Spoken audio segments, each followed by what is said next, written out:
प्यारा बारो बाजी गुलबानो जी तरफा तवा सबनी के बलिकार तवा बुधी रहा आयो दिलचस्प अखाणियों अचो त अज जी अखाणी बुधू ऐं लुत्फ अंदोज़ थियूं। दाऊद ऐं जात जो जालूत। पहिरियों सैमुएल 17 बाब। खुदा ज़ोरावर आहे। फलस्तीन हिक भेरे वरी इसराइल से जंग करण आया। दाऊद जा वडा भाइर जंग में सब खां अॻियां हुआ। दाऊद जो कम हो त हू पंहिंजे ॿारनि जे लाइ मानी पहुचाए ऐं ॾिसे त हुन जा भाइर ठीक आहिनि या न।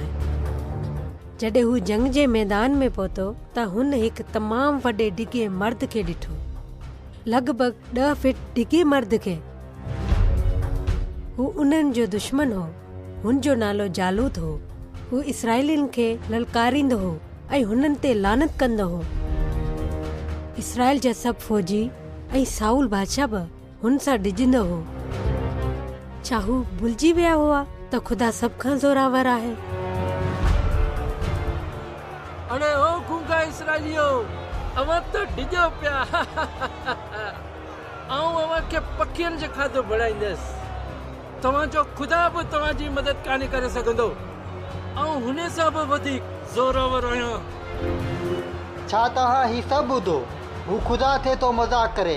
छा तव्हां सभु हिन खे ही सभु कुझु करण पे ॾींदा? उन फिलिस्तीन जी उन बेइज़ती वारी ॻाल्हियुनि करे दाऊद खे ॾुख थियो। ही ॿी ॻाल्हि आहे त हू इसराइलियन जो मज़ाक पे कयो, पर वॾी ॻाल्हि ही आहे त हुन खुदा जो पिणु मज़ाक कयो। हू कुझु वधीक ॻाल्हाए वियो हो। दाऊद जल्दी सां साउल बादशाह वटि वियो ऐं चयईं, आउं जालूत सां विढ़ंदसि। दाऊद संजीदा हो। हुन पंहिंजी लठ खईं ऐं पंहिंजी खुंबाणी बि वरिती ऐं जालूत ॾांहुं वञण लॻो। खुदा ज़ोरावर आहे जे हुन खे हिमत ॾिनी। घणनि फौजियुनि खे हुनजी अखियुनि ते भरोसो कोन थियो। जॾहिं हुननि हिकु रेडार खे ॾिठो, हुननि परेशानी सां पंहिंजी साह रोके छॾी। जालूत वेझो थींदो वियो। आऊं को कुत्तो आहियां छा जो तूं मूं ते लठ खणी आयो आहीं? छा तूं सोची रहियो आहीं त तुंहिंजो ईश्वर तुंहिंजी हिफ़ाज़त कंदो? आऊं तुंहिंजे खुदा सां बि वधीक ज़ोरावर आहियां। आऊं तोखे मारे विझंदुसि।